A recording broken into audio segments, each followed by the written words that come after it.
Ketemu di aplikasi berujung pernikahan, kisah gadis Samarinda dan pria Uzbekistan tanpa pacaran.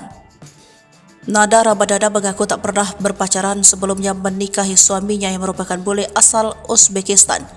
Nada, sapaannya merupakan perempuan asal Samarinda yang saat ini tengah menjadi buah bibir. Pasalnya kisah percintaan berhasil membuat banyak perempuan iris seusai dirinya dinikahi oleh pria asal Serapot, Uzbekistan bernama Sazot Tohirov. Pertemuan pada tahun 2022 lalu, sebuah aplikasi belajar bahasa membawanya ke jenjang pernikahan pada Agustus 2023 lalu. Kendati demikian, ia mengaku tak pernah menjalin namanya pacaran dengan Sazot Tohirov.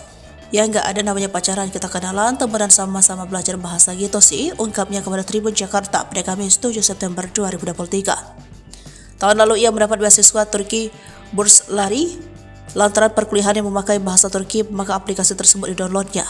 Di sini ia bertemu dengan sang suami, namun saat itu percakapan mereka tak banyak lantaran suaminya kurang pandai berbahasa Inggris. Namun begitu sampai di Sakarya, Turki, mereka berdua tersadar jika kampusnya berada dalam satu lingkungan yang sama. Setelah itu, semua berjalan seperti biasa sampai pada akhirnya sang suami mengutarakan niatnya untuk ke jenjang yang lebih serius. Alhamdulillah 15 Februari 2023 kami tunangan di Turki. Setelah tunangan kami LDR dulu 5,5 bulan karena suami harus kembali ke Uzbekistan dan saya stay di Turki.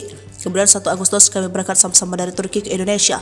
Menikah di Samarinda tanggal 20 Agustus 2023, pungkasnya.